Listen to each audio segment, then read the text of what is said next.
Atenção, crianças da MF João Antônio, do 5º ano. Vamos dar continuidade do currículo em ação, ler e escrever, na página 31, a sequência ainda ortografia e gramática. Vamos prestar atenção na explicação. Agora, primeiramente, somente a 31. Vamos realizar atividades apenas na página 31. Nela nós vamos fazer a etapa 3, que refere-se a mais regularidades. A atividade 3A, estudando mais regularidades ortográficas. Essa etapa, ela é referente à sequência didática, estudo da ortografia gramática. Como eu já falei, ortografia é a escrita correta das palavras. É como eu sei como escrever, se eu vou usar S na palavra casa ou é Z, porque ela tem o som de Z. E gramática são as regras, né, que a gente aprende para saber utilizar na hora de escrever. Ok? Vamos lá? Bom, na etapa 3, você estudará a ortografia, que é a escrita das palavras, ortografia de palavras selecionadas, que apresentam outras regularidades.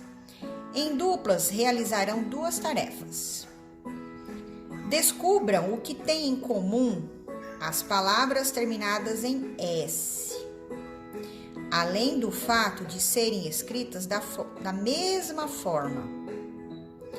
Relacione a descoberta com a escrita dessas palavras e registrem uma conclusão que justifique sua grafia.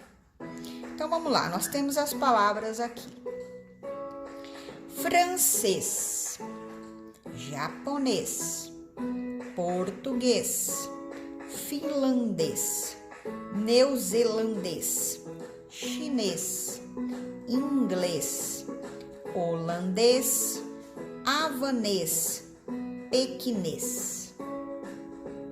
E agora, o que nós temos visto aqui nestas palavras?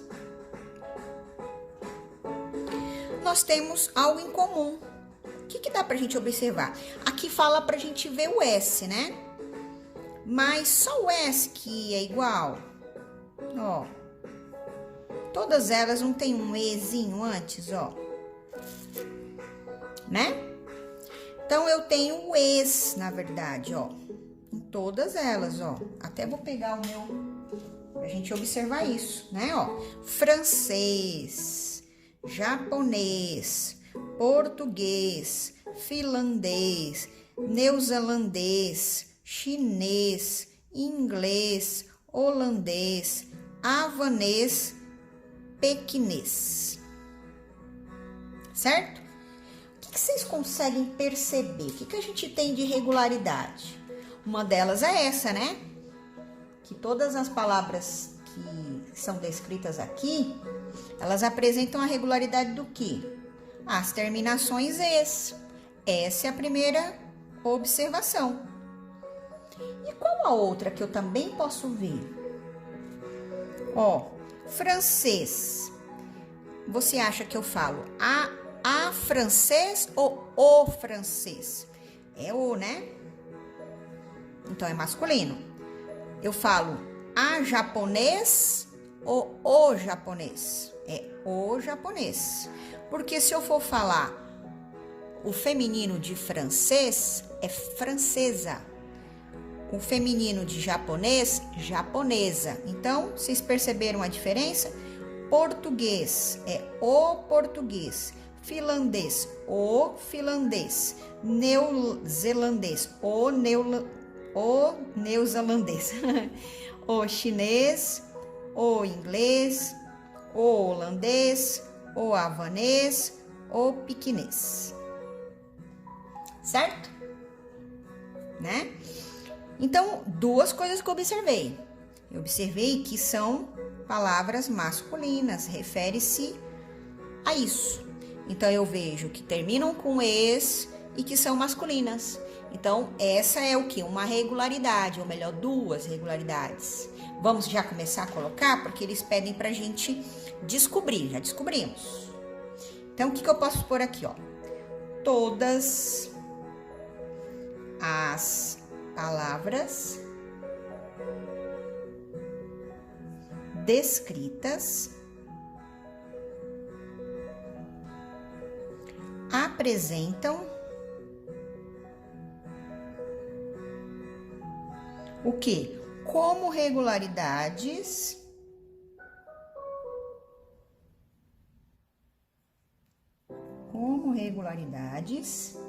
as terminações, ó.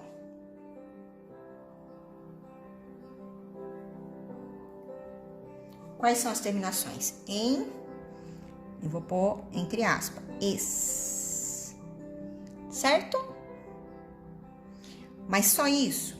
Não, né? A gente descobriu que elas são todas masculinas. E também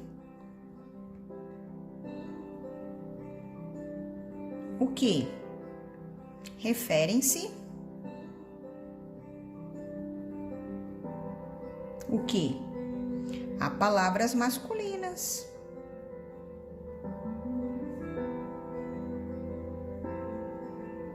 Então, são que as regularidades que a gente percebeu. Tudo bem aqui? Então, o que a gente pode deduzir? Né? Aí é uma coisa nova que vocês vão fazer como descoberta. Elas se encaixam como adjetivos pátrios. Por que isso, Pro? O adjetivo, ele é uma palavra que ele é utilizada para caracterizar o substantivo, né? Então, o francês é o quê? Uma pessoa que nasceu na França. França é um país, né? Então, o adjetivo é francês, porque a gente considera como adjetivo pátrio, quer dizer, um adjetivo que está caracterizando a origem dele, né? Então, todos eles aqui, ó, esse nasceu no Japão, esse nasceu na China, esse nasceu na Inglaterra, na Holanda, na Finlândia, em Portugal, Havana, né? Então, você já consegue perceber que eles referem-se a países, as suas origens. Qual é a sua origem? Você, se for nação, é brasileira, né? Mas se você for falar, eu sou brasileiro, né? Sua origem, né? Agora, se for nação, é brasileira, né? Então, igual aqui, se eu for falar qual é a nacionalidade, é francesa, mesmo que seja homem. Vocês entenderam a diferença, né? Então, no caso aqui, todas essas palavrinhas aqui, a gente vê eles como adjetivos pátrios. Então, já aprendem, tá? Espera só um pouquinho. Bom, então agora, como que nós vamos responder? Então, nós já respondemos primeiramente as regularidades. Todas as palavras descritas apresentam como regularidades as terminações em es. E também referem-se a palavras, a palavras masculinas. Ok. Agora, próximo, vamos lá. Portanto, porque a gente já descobriu que são adjetivos pátrios, certo? Portanto, todas são, todas são o quê? Adjetivos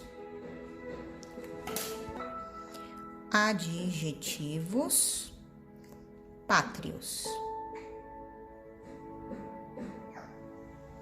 Mas o que? A gente percebeu que é de países. Por quê? Só existe adjetivos pátrios só de países? Não, existem adjetivos de cidade, que nem, por exemplo, eu moro em Mauá. Então, a gente considera como mauaense. Quem nasceu em Mauá é mauaense. Vocês entenderam? Então, a gente tem de município, a gente tem, né, de estado. Tudo bem até aqui? Então, portanto, todas são adjetivos pátrios de países. Ponto final. Pois, vírgula, os adjetivos, o que? Pátrios, são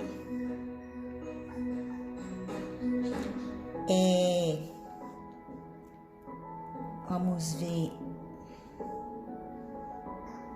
são usados, vamos colocar assim, usados para caracterizar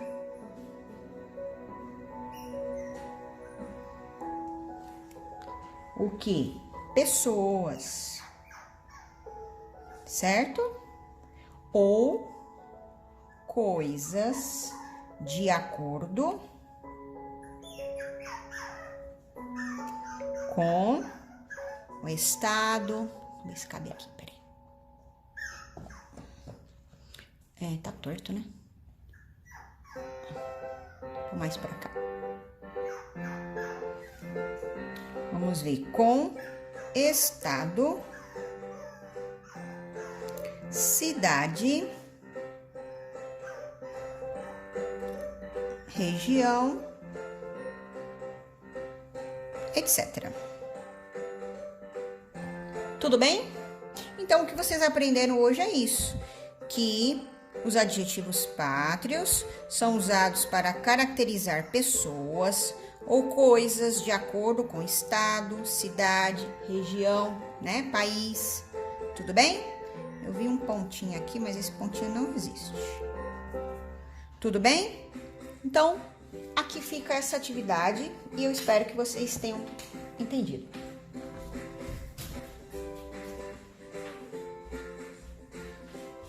E até Dando continuidade com ler e escrever, sequência 3B, página 32. Atividade 3B, refletindo sobre a escrita de palavras. Leia o poema a seguir. Como uma voz de fonte que cessasse, de Fernando Pessoa. Como uma voz de fonte que cessasse, e uns para os outros nossos vãos olhares se admiraram, para além dos meus palmares. De sonho a voz do meu tédio nasce. Parou, apareceu já sem disfarce, de música longínqua, asas nos ares, o mistério silente como os mares. Quando morreu o vento e a calma passe, a paisagem longínqua só existe para haver nela um silêncio em descida, para o mistério silêncio a que a hora assiste, e perto ou longe grande lago mudo, o mundo, o informe mundo onde há vida, e Deus a grande ogiva ao fim do mundo. Aqui tem a fonte, o site de onde foi retirado o poema de Fernando Pessoa. Após a leitura do poema, vocês vão ler. Vamos para a página 33, que tem uma atividade. Vamos conversar sobre as palavras desse poema. Vocês perceberam que tem palavras que não são do nosso uso cotidiano, palavras diferentes, algumas até vocês nunca ouviram. Quais você poderia ter dúvidas no momento de escrevê-las? Na hora de escrever.